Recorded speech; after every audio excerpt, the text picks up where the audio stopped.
Ross Chastain used the wall all the way around this racetrack. Logano has been the class of the field. Check out the big brain on Brad. Yeah, I need to change my underwear. Oh, baby, Brian Twining. We are back. It is 2025. The NASCAR season is rapidly approaching.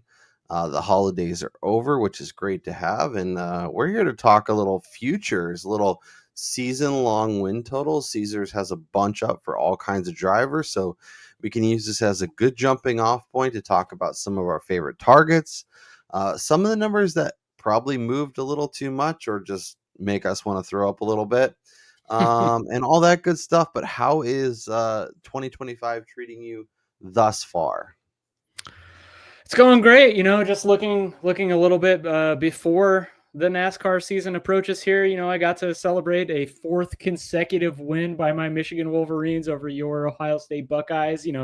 Probably have to watch them win the national championship, but we still have bragging rights at the end of the day. So, that was fun. And then, of course, just been shopping numbers all around, helping move lines where I can, and greatly anticipating the beginning of this season and trying to take a much more responsible approach to the beginning of the year, which may mean that the first two races will be very boring from a betting perspective. Yeah. The pre-race poll Wormy did over the weekend was great. If you missed that, I'll link to that in the description. He went on for like 2.5 hours. A lot of good questions, a lot of good discussion. Yep. Great primer for the season, but we want to talk some season-long win totals. Brian's already gotten invested in the desert, but we'll talk about where numbers currently sit, where there may be value, and how to figure it out, because some sports books will give you points braces through the whole season and in the playoffs, and so if you get wins or losses and wins in the playoffs, that'll affect it. There's also other sites, maybe offshore, that specifically focus on the regular season. So you have to win, but that initial 26 races. What happens in the playoffs doesn't affect anything. Before that, I guess just like any general excitement, anybody jumping. I guess we could let's just go through everybody's name. No, yeah, I think it's good to preface all this with just saying, it's fun to bet overs, and I think if you're new to sports betting, even myself, the natural inclination is to go towards betting overs just because they're more fun. But I think when you look at a lot of these early lines, and you find this in most sports as well, most of the value can probably be found at the under prices because it also offers a much better opportunity to hedge off of your bet. Whereas opposed to when you're betting overs, and say you have a driver going over, an absorbent amount of wins, 3.5, 4.5 wins here, and you're also betting them to win races outright weekly.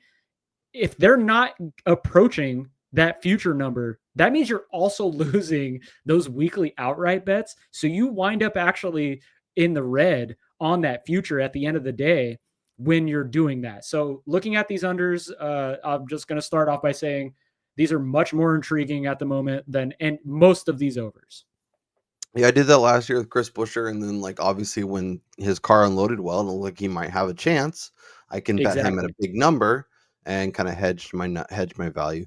The other thing you want to remember with a lot of these is they're going to hold on to your money for a long time, whether that's just the 26 races or the full season, including the playoffs. So make sure you're willing to let the sportsbook hold on to it. If you're not getting a amazing number and you don't love the value and you don't plan on kind of working the arbitrage market and betting them to win races as you bet unders or whatever, something to think about. So keep that in mind.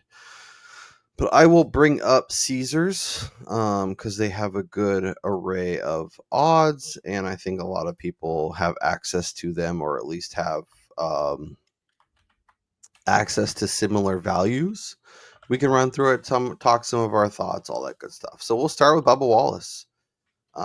His over-under is 0.5, and the over is minus 130. The under is 100. We're obviously tend to be Bubba Wallace stans. We root for him. We get a little more excited. We obviously find a lot of value with his numbers simply because the market tends to not value him as highly as we do. We tend to get better Yeah. numbers. That being said, Brian, he has to win one race at -130. Are you dipping your toe into the market at that price? Do you want the no side at +100, or is this just a move on and talk about the next guy option? 7 full-time seasons, and he has 2 career wins. Yeah.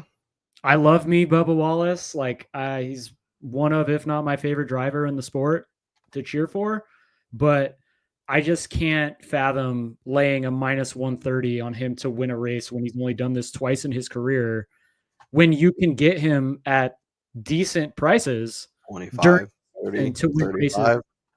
Yeah, like the amount of money that you would have to wager here in order to make this worth it, you're gonna be able to make that times 2, times 3 if you hit on just one of his outrights, if you're placing even like a fifth of that handle on that specific race.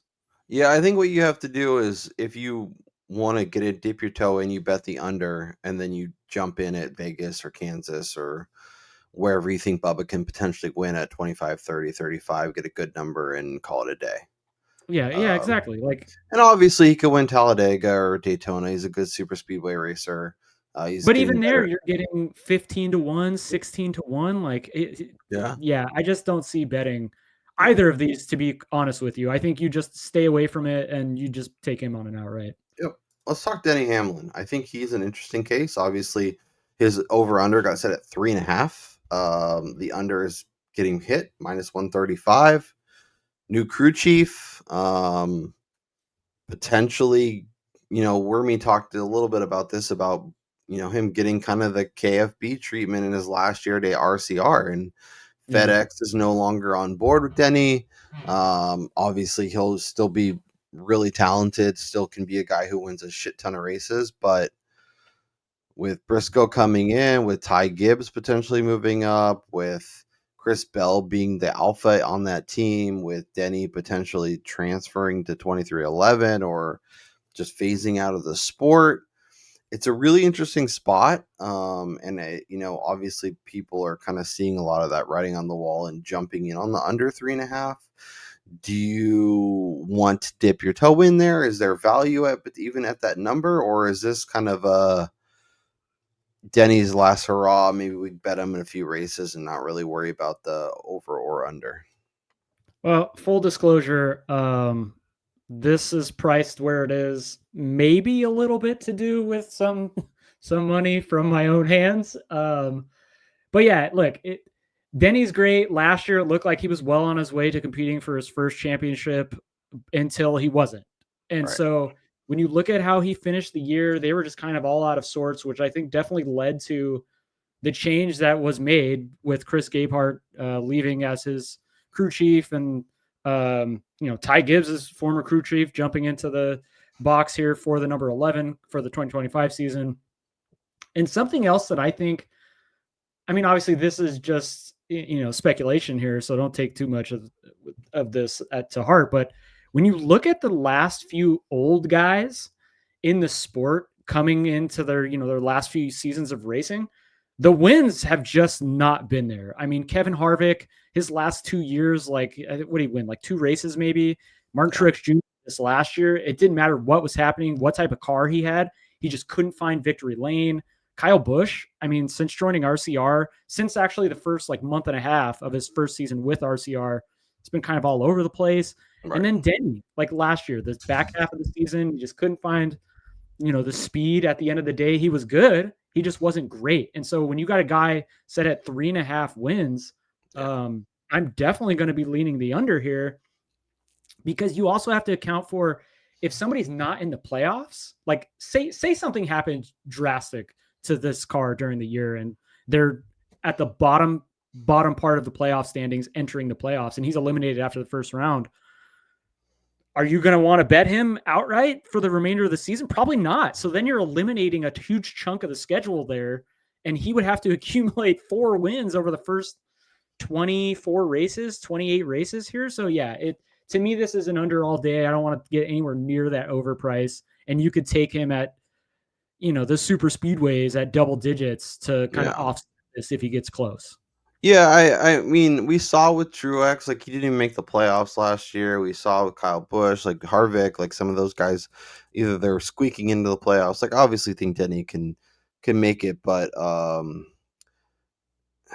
4 wins feels like a lot. Although Well, and then I am a lot more interested in his win total as a guy who I think can win races rather than a guy who can win the championship, just because him and Phoenix oh yeah, don't seem to be copacetic. So, obviously we ended up jumping in late last year just because the number was so appealing.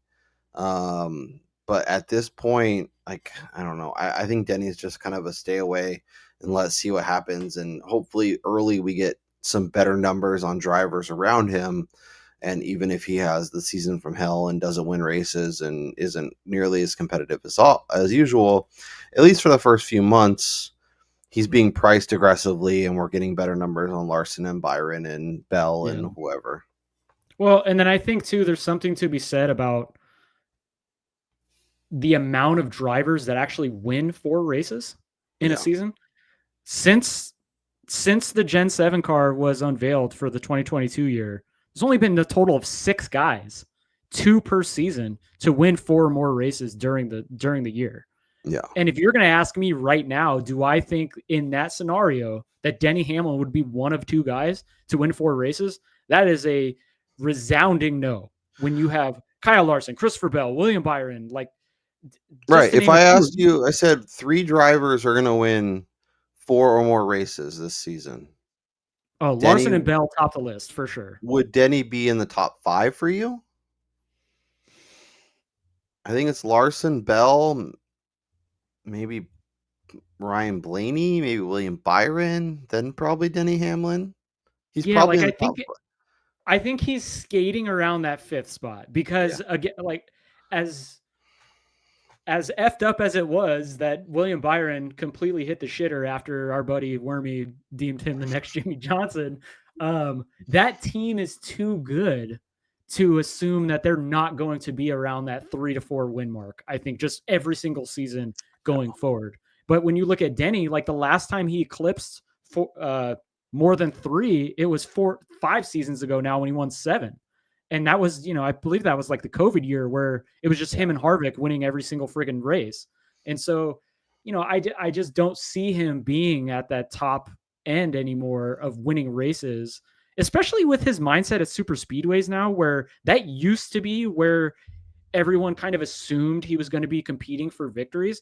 I don't know if he's lost his touch or maybe the old age has set in and he's a little more worried about his body or, he's a little more risk averse now. But yeah, yeah. I just don't see him being competitive at those tracks either. Well, and I think he used to be able to play it way back and just let the Mhm. carnage happen in front of him and slide through. I don't know if he has quite the car to get through anymore. And I think there's a bigger tier of like top end guys that he has to compete with for those wins. And even on the super speedways, guys like Briscoe and Bubba and even Todd Gilliland and Michael McDowell, like guys you don't expect to win every week, but they're competitive at super speedways, so it's even harder for him at those kind of tracks to get the randomness to fall in his favor.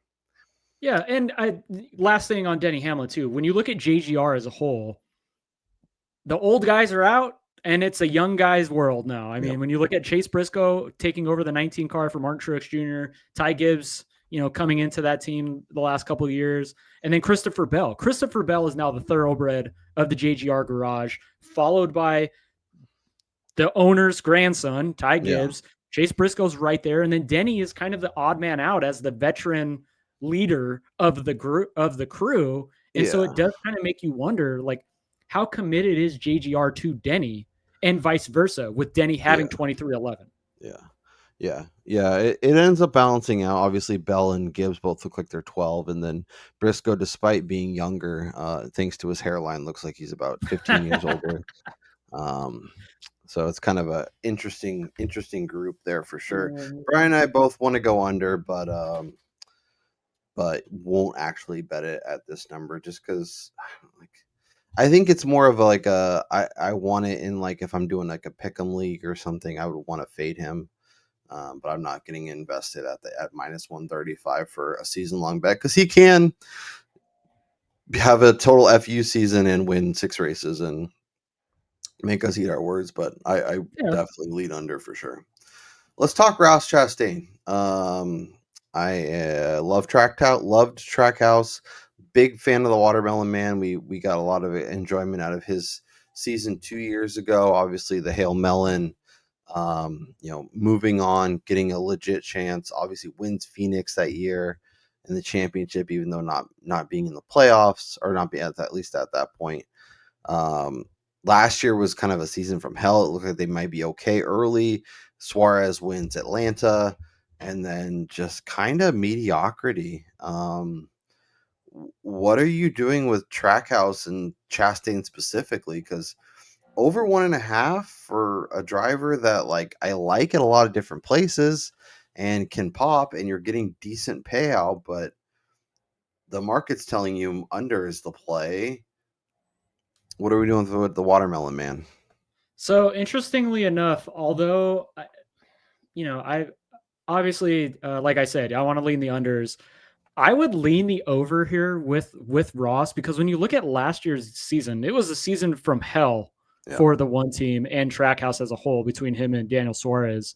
Ross only had 1 win. He had 6 top 5s, which coming into the year was a massive disappointment based off of what we saw him do in Phoenix to close the 2023 year. So with the introduction of SVG as a full-time driver into that camp, you could go either way into how that's going to affect both him and Suarez here, but I think you definitely see a slightly better performance out of the one car this year. And if you're going to give me plus 120, to win 2 races, because I think there was more than 2 occasions where you could say that Chastain was actually competitive for a win, maybe not necessarily top 3 car, but somebody who could have fallen into a victory, especially at the super speedways where I think he's taken massive strides, and we get 6 of those a year. So, I mean, if he could sneak one of those and then just do what he's done each year since being full-time guy with Trackhouse at the 1.5s and even at some of the road courses, I think he can get to 2. Yeah, and I want to talk about kind of as plans because Chastain at road courses is somewhat interesting. Obviously, Daniel Suarez has popped at a couple places, including especially Sonoma. But now that SVG is full time with Trackhouse, how does that impact their road course setup? Because obviously, on weeks where it's not a road course, SVG probably is kind of the third banana. But maybe they prioritize him at that, or maybe they don't. Maybe they don't prioritize him, knowing that he could take a top 5, top 10 car and drag it across the line of go first place and kind of make that happen. But I think there's some interesting discussions, and the first couple of weeks I think are going to be really important for Trackhouse. Obviously, we have to get through the super speedways and whatnot, but I think the first, once you talk March, it'll give us some good insight onto where they are. But yeah, I'm with you. If I had to bet this, I would bet the over. And so far, it's on my. We'll talk at the end. We'll kind of maybe make a couple bets of our favorites, but it's on my short list for sure. Let's talk about the 9 team. Chase Elliott, over 1.5 minus 150. People are hammering the over. Of course they are. Chase Elliott was almost made the champ 4 last year, despite having a season that wasn't really noteworthy, I guess. Obviously the under is compelling at plus money, and we saw what happens, but I guess where are you at with Chase Elliott? Is he a guy that we expect to be contending in a ton of places, or is he clearly battling with Alex Bowman for Hendrick attention? It is my opinion that at this stage of their careers, Chase Elliott is the 3rd best driver in the HMS garage. Now, that doesn't take away from his ability to go over this number. Yeah. But when you look at what Chase has done the last few years, especially since we've gotten into the next gen car, where is the data to tell you that he is going to absolutely dominate and win multiple races, and especially to warrant minus 150 on the over, that's absurd. He had a couple of races last year where he was leading. Like, you can go back to Martinsville, for instance, but everybody knew Ryan Blaney's car was a million times better than Chase Elliott. Chase Elliott was good at Bristol the second time, but nobody was touching Kyle Larson. So there's always been another guy that's just that much better than him. And I kind of equated him to what we saw out of Kevin Harvick the last couple of years where he was driving, where he's like a third to fifth place car ceiling, and maybe he lucks into a win here or there, but I just don't see him being the best car enough to win multiple races. And I played the under on this number at a larger price than plus 120 at Superbook when it first opened, and so I might find myself placing some outrights on Elliott at numbers to hedge off of it in case. But yeah, I would definitely take the plus money if you're looking to bet either side of this. I would definitely lean the plus money on the under, knowing that most people are betting the over just because he's still the most popular driver in the sport. Yeah. Well, and I think this is a good spot to jump in, right? You take the under at under 1.5. You find your spots in maybe a Bristol, Martinsville, a Coda, maybe Atlanta. I don't know. You find especially if he gets that first win, then you look for that second win and you balance it out. Yep. Or even if you just bet the first win, I don't know. But like, I think he's a great candidate for bet the under, and then if you find spots where he looks like he has a race winning car and the number matches, you can get in on some, because we got some good value with him on the outright market, despite having that kind of brand recognition, whatnot. Well, and then I think too, just with Elliott, last thing on him is, if he's going to be good. He's not like the Denny Hamlin guy where practice doesn't matter. Yeah. If Chase Elliott unloads well and he looks good in practice and he's fast in qualifying, like, he's got a car that he might be able to keep up front. And I think that's the time you can fire on an outright to hedge off of your under. Whereas, like, if he looks like shit, you're probably in a good spot because that's the way he's going to perform. Yep. Tyrone, does he get a win? Over is minus 160 saying he does. Unders plus 130. It's hard to win in NASCAR. He didn't win. I think what Wormy was talking about, which was kind of interesting, and I think I agree with, like, it feels like the dam breaks and he wins multiple races, or he sphincters get tight and he doesn't win a race all year. Yeah, this is another one where if you're going to play it, obviously you got to shop the number, because I know that there is a 1.5 out there. I believe it's probably in the desert. It's in Vegas, but you gotta shop the numbers. But I would lean the under in this spot, and just if he wins, just hope that you're on the outright that week as well, because I don't see him being a guy that we can just automatically assume right now is just going to win races. Until it happens, you got to bet that it doesn't. I get it from my opinion, Yeah, no, I agree. And then you look for spots, the 1.5 miles, Kansas, Vegas, maybe at Bristol, maybe, and even at those places, I mean, you got Larson, Bell. I mean, who knows? Maybe Penske makes strides with Ryan Blaney and they're faster, which, I mean, good Lord, if they find speed during the regular season, yeah, that's my biggest, and we'll talk about Ryan Blaney here in a second, but I'm really trying to figure out what to do with Fords, because did they figure stuff out? Did the tracks just work out for what they needed down the stretch? Obviously Phoenix ended up being a Blaney Logano 1-2, Logano winning the championship, but I have questions about that. But yeah, I'm with you. I like the under here too. I think that might be, I'm a Tyrone guy. I think he can definitely win some races, but I'm not laying the minus 160. I'd rather just pick my spots and hopefully end up on the right weeks. AD3 stacks over plus 150.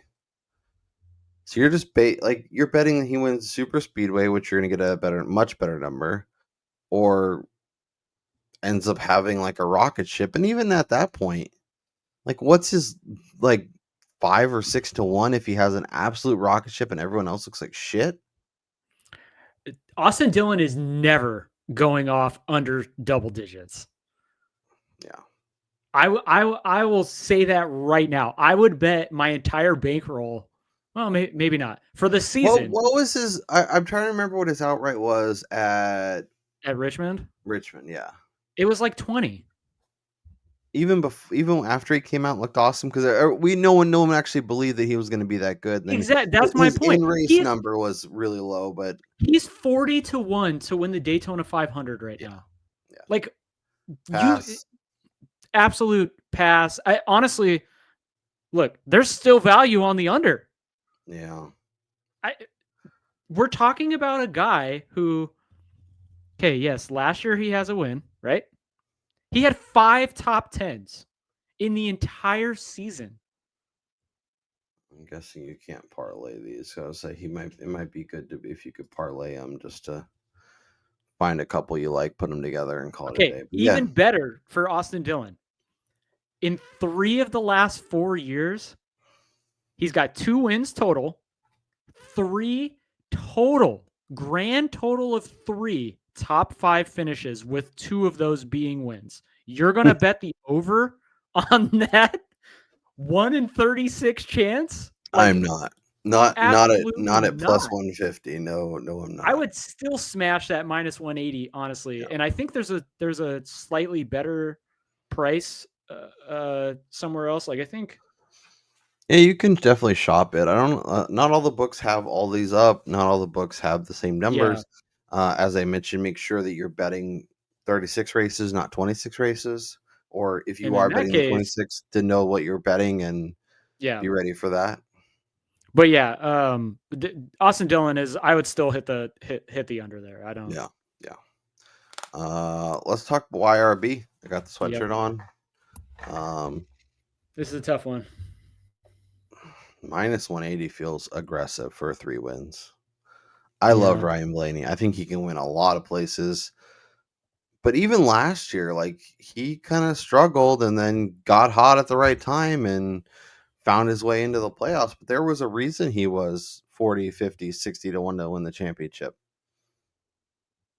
This is now two consecutive years where it's been the same story from Penske as a whole. Like, they were just kind of middling. Yep. During the regular season, and then somehow, some way, this organization turns it on when it matters most. Yep. And it's almost as if they just kind of skate by. They just do what they have to. Bide their time. Wait. Fire. And what's really interesting too, when you look at Blaney's seasons, last year he finished with 12 top 5s, right? 4 better than he did in his championship season, but that's actually tied for his most ever in a year. So it's not like this is a guy that's routinely running up front at numerous tracks. They simply cannot put together a full season of consistent performances that would warrant me playing the over here. And as a matter of fact, as Kyle mentioned it, you got to check out the amount of races that these odds are betting for. Our favorite offshore, you can get this same number under at a similar price for just the regular season.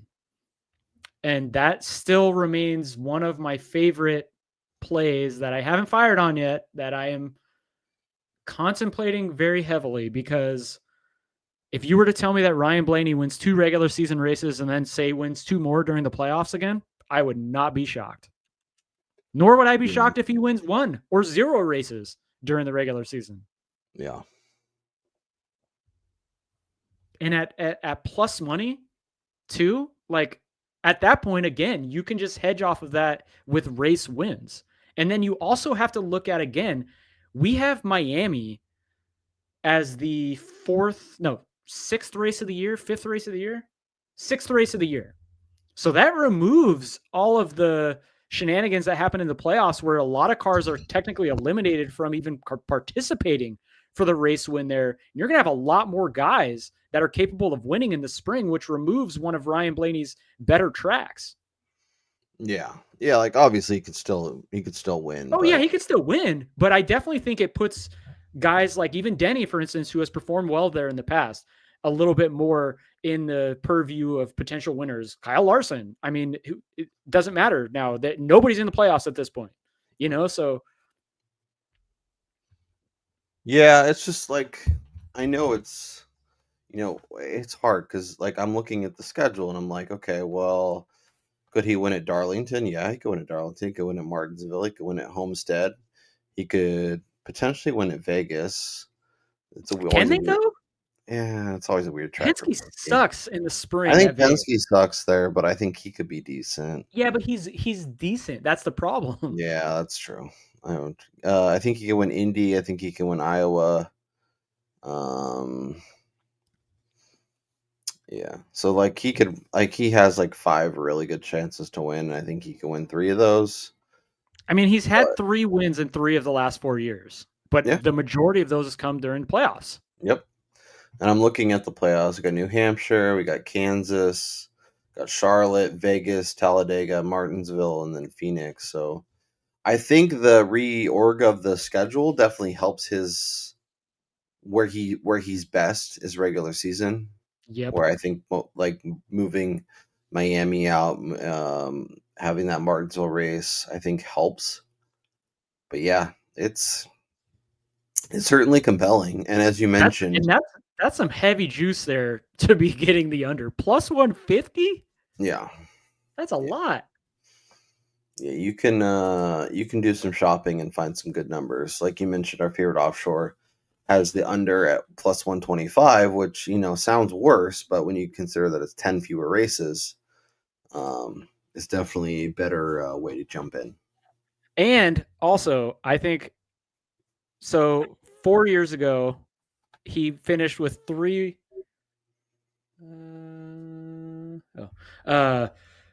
Blaney won 3 races in the regular season when he closed it out when he won at Daytona, right? Yeah. Okay. But since then, the last 2 years,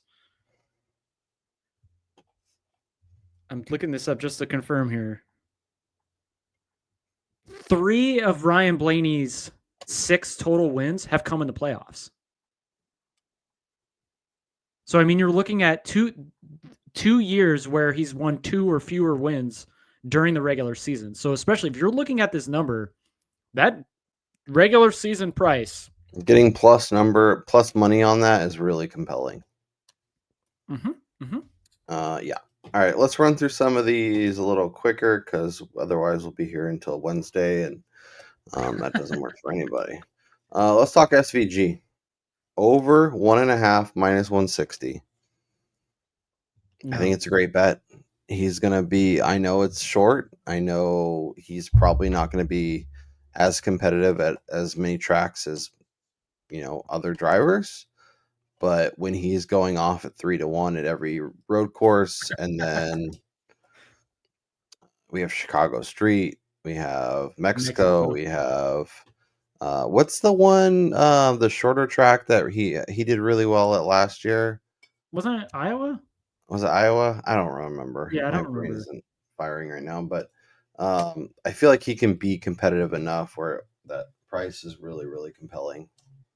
That's funny. I'm actually I like the other side here. Just because I mean, he's won once so far in his 6 attempts at road courses. So it's not like he's just been out here destroying the field. But he's also been running Collie. Yeah. Oh yeah, no. I get it. Busher stole a win at what was that? Yeah, he did. I'm still pissed about that. I had SVG. I was already counting my money. And then SVG wrecked at Chicago this last year. But I mean, when you look at like Sonoma, he was okay. He was all right. He wasn't fantastic. And I think too, when you look at just the sport as a whole, Ty Gibbs is going to be a little bit better. He's in his 3rd full year now in the Cup Series. You got Chase Briscoe, who was good, very good on road courses in Xfinity, now in elite equipment. I think you definitely see him take a step forward on road courses.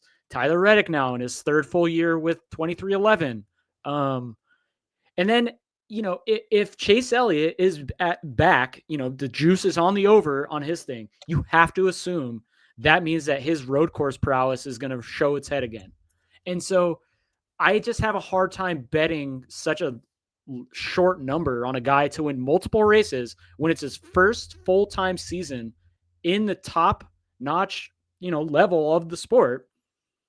When you can go week to week here and just, say he qualifies shitty, you're going to get a 7-1 or 6-1.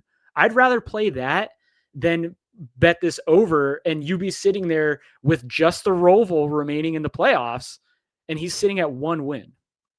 No, that's completely fair. That's completely fair. And you can always take your shots too, right? If you'd rather than betting the over at -160, you just bet him at, even if it's 3 or 4 or 5-1.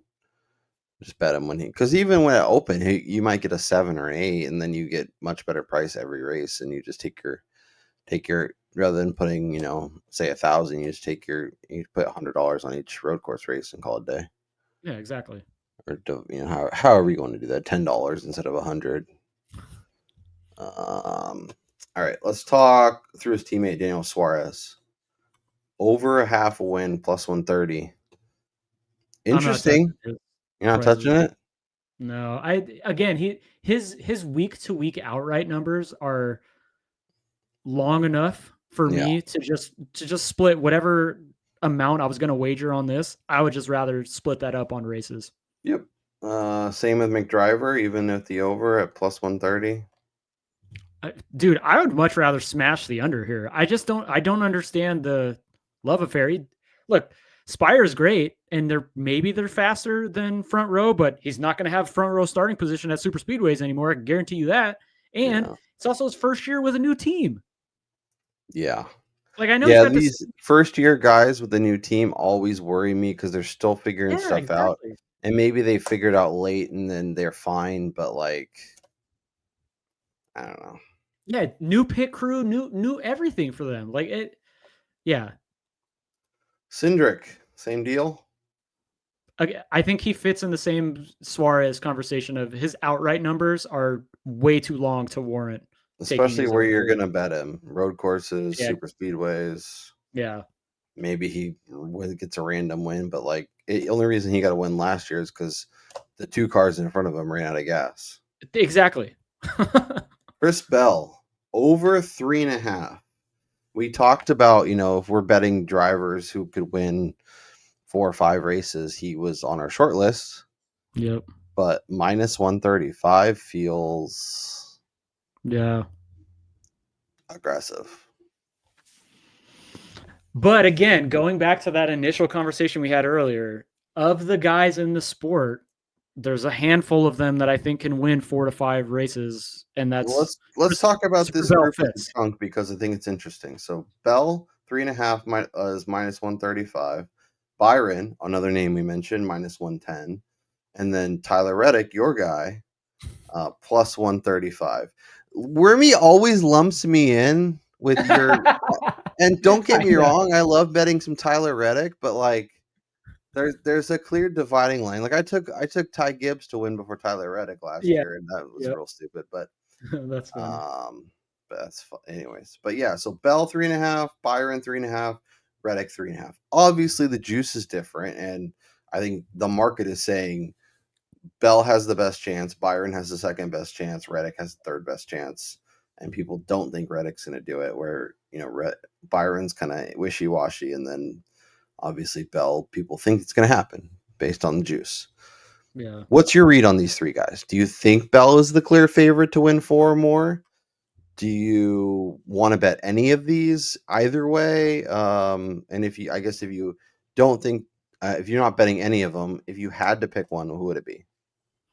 If I had to just pick one, it's got to be Christopher Bell. I think in the sport right now, it's Kyle Larson and then Christopher Bell in terms of on a week-to-week basis, who I think is bringing the most speed to the track. And I anticipate more of the same here as we begin 2025, especially too, when you look at the first month of racing removed from freaking the Daytona and Atlanta, of course. Christopher Bell, I think he'll perform admirably at COTA. And then we get into his wheelhouse. You got Phoenix, Vegas, Miami, like Bell, although maybe not as good as the rest of the guys, he's perfectly fine at Miami himself. So if he wins one or both, two of those 3 races there, it's not going to shock me at all. Yeah. And, so he has a massive leg up on these other 2 guys. And then William Byron, how many times was he actually the best car last year? Yeah. Even 2 years ago when he was winning those races, Yeah, it was amazing to be at the race when he beat Kyle Larson. And that's the other thing too is kind of hard is like the best car doesn't always win. The best Yep. car honestly probably loses more than they win. So Yeah, obviously, you're right. yes, you want to have the best car, but you also need that whole race to go well and everything to kind of work out. So But at the end of the day, when you're looking at win totals here, you're trying to prognosticate who has the best chance going in, and the guy with the best car is going to have yeah, the best chance. So I think for for sure. me, it's definitely Christopher Bell here. The Tyler Reddick number, if this was closer to -150, I'd probably be all over this under. It's so hard to get on the over at this price because although I love Red Dog, don't get me wrong. Just when you look at the overall skill set, I think his is lacking the most out Yeah. of these guys in terms Oh of yeah. where he's good and where he isn't.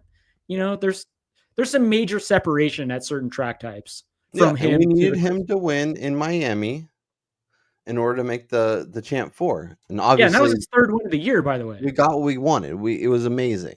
Yeah. But it was like a very narrow window. Honestly, I think if I'm betting any of these, I'm betting Byron. Best number. I think he can absolutely get Oh, there. juice, yeah. I think he has the mile and a half prowess. I think he can obviously win on super speedways. He can Okay. win on fast tracks. All right. On that note then, but remember what I said, last 3 years since the inauguration of the Gen 7, Yeah. only 2 guys per season have won 4 or more races. So if you Hmm. got Byron, if you like Byron here, is it Bell or is it Larson or is it Reddick or is it Hamlin? Like you only get one other guy to choose basically. Yeah. That's kind of where I was leading to when you look at all of these prices, when you have this many guys Yeah. posted at 3.5, you might be You just better take off, all sir, of just them taking the under and under on know that you're all of gonna them. hit. Yeah. Take under on all of them and then hope you'll hit like 80%.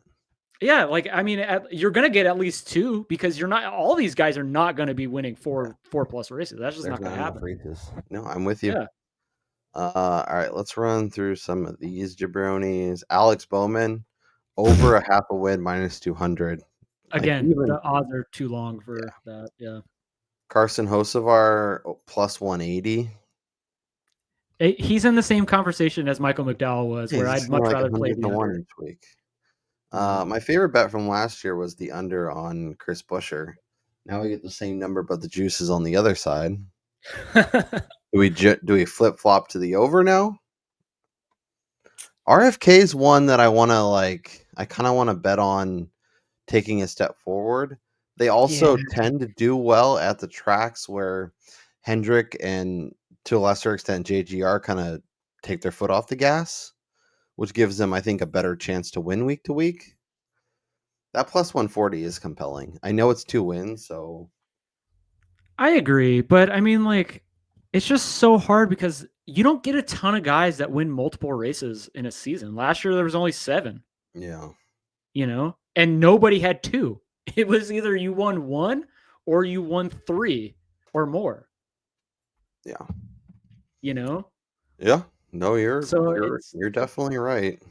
it's just difficult looking at that and saying, okay, Buscher's going to win twice. And yeah, his skill set is really good at a certain set of tracks, but I have a hard time betting for somebody when one of their strongest tracks are the most unpredictable, the super Yeah, speedways.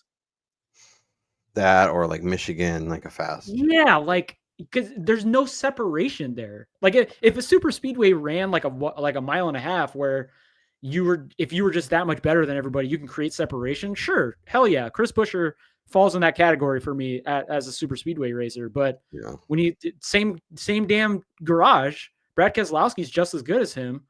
But like, yeah, I'm not gonna bet either one of them. yeah. Well, and the other thing is like for some of those races, we'll be able to get Busher at 20, Yeah, 22, 15, 25. 15 or longer. Yeah. Yeah, yeah. Logano, 2.5. Still going under Brian Twining? Abso-effing-lutely. And this has, I could go into the data. The last 2 times he won the championship, he won 1 race the following season. And then last year, I was championing Logano as a legit champion because when you go back and you look at the Richmond race, for instance, he should have won that if Austin Dillon hadn't wrecked him. So, I mean, he actually had more wins than what people thought. But at the end of the day, too, maybe twice on the year was he actually a race-winning car. Yeah. Because even at Phoenix, he was not better than Ryan Blaney. In Las Vegas, he was not better than Christopher Bell. Nashville, how in the effing world did he have a gas tank big enough to win the race there? Like, when you look at his wins, it's all strategy. And yes, he's great at that, but you cannot Bank on that. You can't bake that into odds, really, because the races have to fall a certain way for that to occur all the time. Yeah. No, I think that's a great point. I'm just adding a couple targets to the card. And actually, I think if I can get Brian on board, we might write a couple of our favorites up for the newsletter, which I'll also link in the description. And just a heads up, I'm not planning on adding the pod to like Spotify and other podcast platforms. I'd like to leave it for YouTube only. That being said, if for some reason that if you let's put it this way, if you are a consistent Spotify podcast or Apple podcast or however you listen to us podcast listener, and you want us to continue to do that this season, leave a comment, slide up in my DMs, let me know. If I get enough responses, I can do it. It's just one extra step that I was trying to, as we clean up our processes over here, trying to remove. All right, we got a handful of names left. We'll run through these. Then Brian and I will pick out a couple of our favorites, give you some targets, and then we'd love to hear down in the comments who are you in on, who are you out on. Do you disagree with Brian or myself? And let us know some of your favorite targets from a win totals perspective. And if you find better values, other numbers, like if you can find a under 2.5 here and then over 1.5 somewhere else, let us know that too, because we're always looking for arbitrage opportunities. Let's talk Kyle Larson. 5.5. That's absurd. 6 wins. Kyle Larson is amazing. Could he win 8 races? Of course. But we've been talking about how hard it is to win 4 races. He has to win 6. Yeah. That's a challenge. And this is 2 years removed, mind you, from winning 3 or winning 4 and 3. The first 2 years of the next gen car, he only won 3 and 4 races respectively during those seasons. So, I mean, for him to back up what he did last year and win 6 again, that's freaking hard. Yeah. Well, and he can do it. He's going to be a favorite in a lot of places and a lot of races. Oh, 100%. Winning on the NASCAR Cup schedule is hard. So, and that's what is that, like close to 15% of the races? Well, that's absurd. That's the other thing you should try and do too, is like figure out the math, because like you only 36 races if you bet the whole, if you bet them here, 26 other places. Start putting names in, figuring out, and like you could pick a couple names where it could flip flop, and if the value makes sense, then. But you don't want to give like Larson 7 wins and Bell 5 wins and Byron 4 wins and Denny, and like you can only give so many wins out. So it's kind of like, and then also too, I think just to segue off that a little bit, if you do that and say you play too many overs at these really high numbers, you've kind of pigeonholed who you can actually bet to win races, individual races, without actually eating into your profits too much. That's the other, and maybe we could have, someone come on, or we could just do this as a standalone episode between now and then. But like understanding where you're invested and like for your overall is really important. Like Brian and I were doing a lot of math come the end of last season to figure out, okay, what futures bets do we have? How much have we bet? Because if you bet on all these guys and no matter what happens, you win, say, $1,000, but you have $1,200 invested in order to do that, you're Yep. guaranteeing yourself a losing season. Yeah. So you have to figure out, okay, who's actually worth taking a shot on? Because in a vacuum, sure, a 30-1 price on somebody to win a championship might be extremely compelling. But if you're putting $100 into that and your $1,000 is, and you're getting, okay, 3 grand. But then you got to do the math. Okay, if I bet Larson, now I have to win close to that for him to win. And now I want Bell. Okay, I have to bet somewhere to get his up to 3 grand. And now you're like, okay, well, now I put 500 on Larson and 400 on Bell and $100 on this other guy. And you're doing the math and you're like, okay, well, now I have $1,000 invested. Okay, three times my payout. That's fine. But now I'm adding Blaney, and now I'm adding Logano, and now I'm adding Kozlowski, and now I'm adding, and all of a sudden you're $2,500 in, and you're hoping one of your like 7 guys hits for a $500 return on $3,000 or $2,500 investment. Yeah. It doesn't feel as nice. So make sure you're kind of like planning it out and kind of getting and being patient too, because that was the thing I learned. Maybe it was a little bit of a luck, but obviously having Logano from earlier in the season, but there was times to reinvest at big numbers with him. We obviously the last 2 years, Blaney has been 40-1 or longer to win the championship. Won it one of the 2 years, probably should have won it both. Should have won it last year, damn it. Kyle Larson's a guy who's just never going to get a super long number. So if you see a 7 or 8 and you really want him in your Yeah. portfolio, totally get that. Bell's probably similar, but outside of those guys, kind of have to being patient and waiting for the market to give you the candy is definitely the way to go.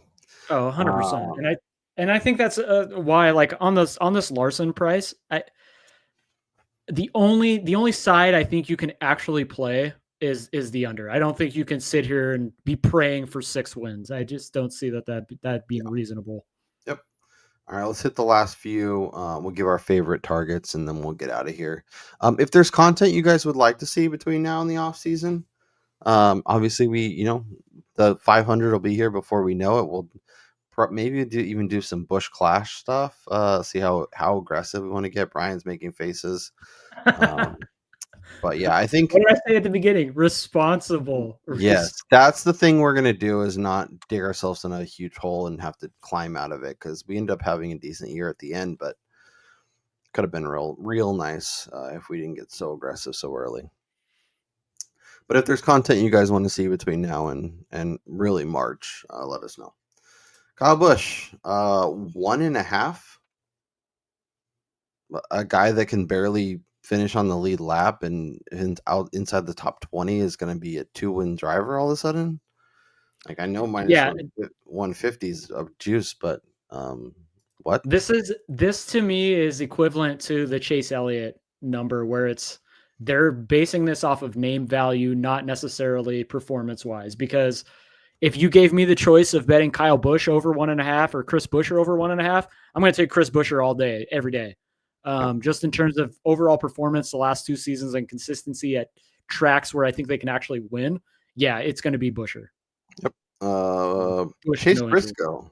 Speaking of another 1.5.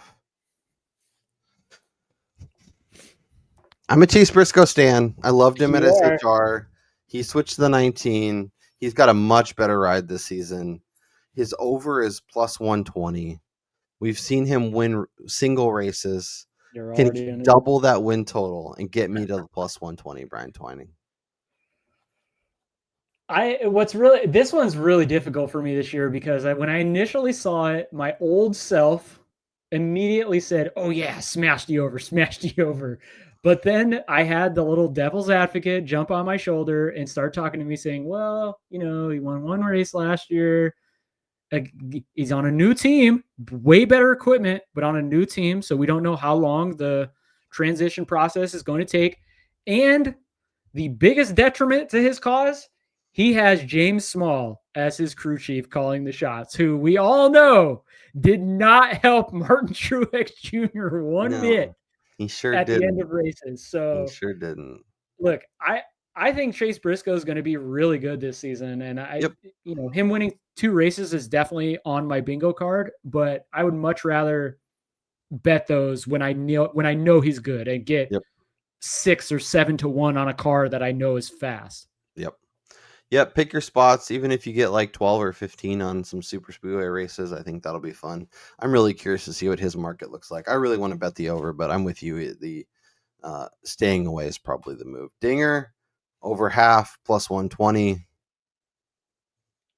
He's a road course ringer, but like he still has to battle the SVG and Bell and some of these other guys every single time. And Colleague effing sucks. yeah, The, that is okay, also a so valid point.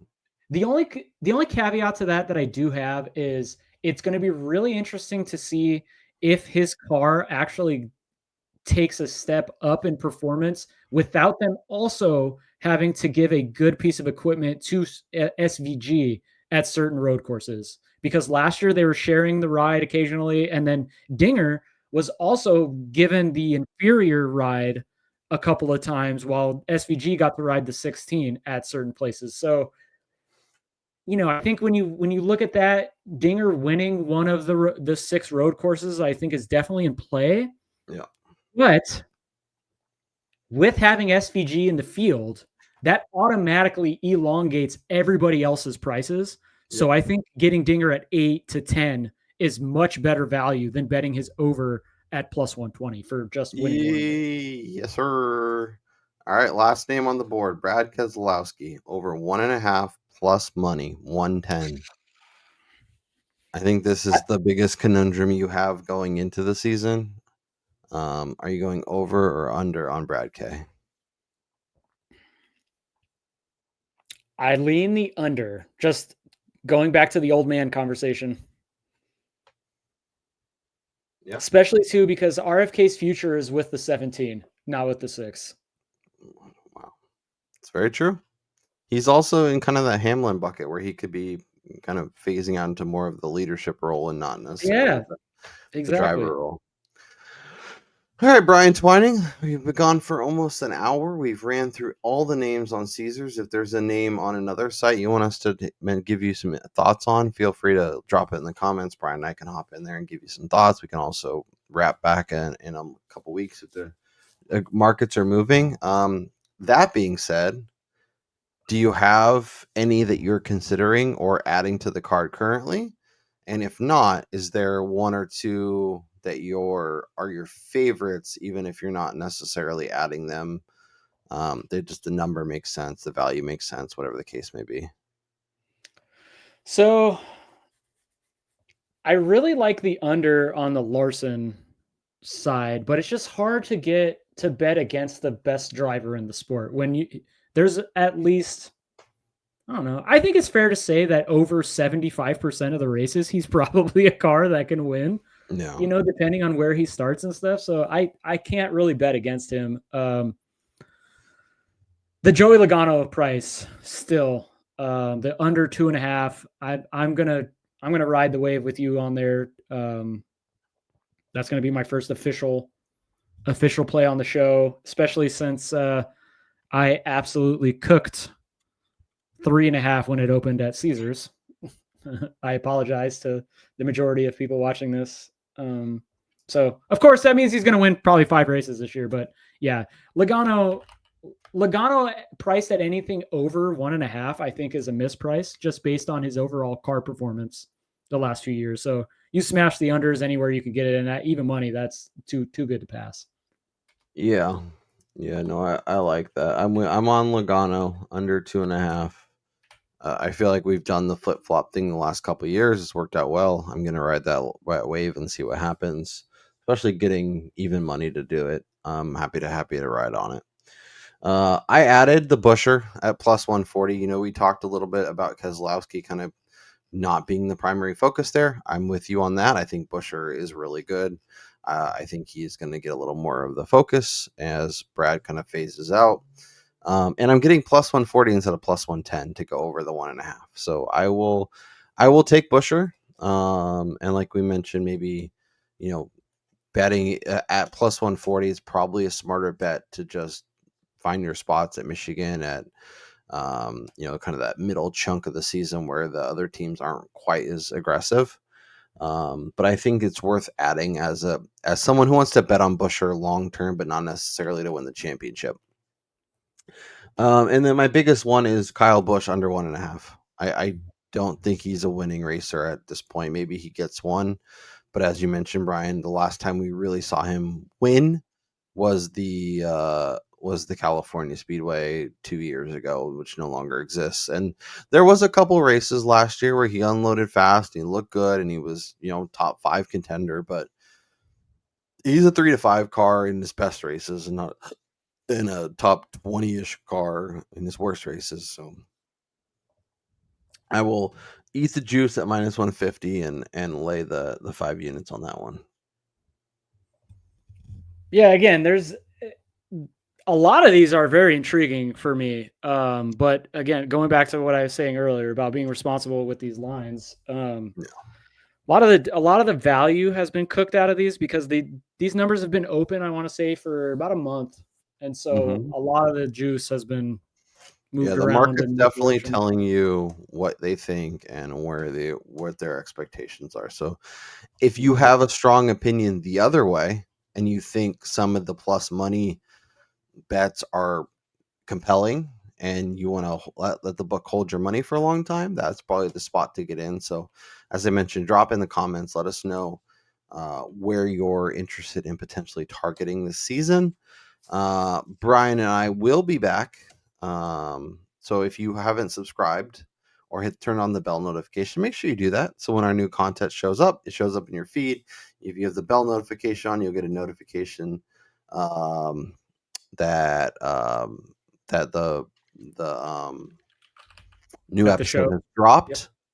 Like I said, if you have thoughts on content you'd like to see over the next month, Brian and I are open to ideas. We will be back with our regular 2-show rotation come season. So we'll have our betting preview early in the week, and then we'll have our DFS stuff on the weekend, and hopefully we have some interesting stuff cooking up behind the scenes that we'll be able to hopefully disclose in the short term. Something that will be beneficial to us, beneficial to you guys, make the show more compelling. If there's stuff you guys want to see, also the newsletter will be back this year.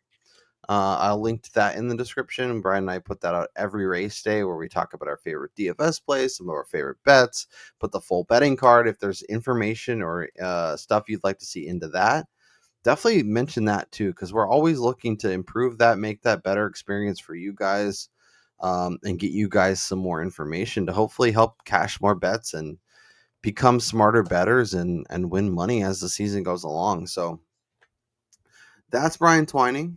I'm Kyle Robert. It's good to be back. Happy 2025. Hopefully the Buckeyes can beat Texas and go on to win the national championship. That would make me very happy after another devastating loss to Michigan. The NASCAR season is going to be here before we know it, and then it'll be over before we know it. So hopefully we'll be out at the track a few times. Hopefully we'll win some bets and have a hell of a season. We'll talk to you guys next time.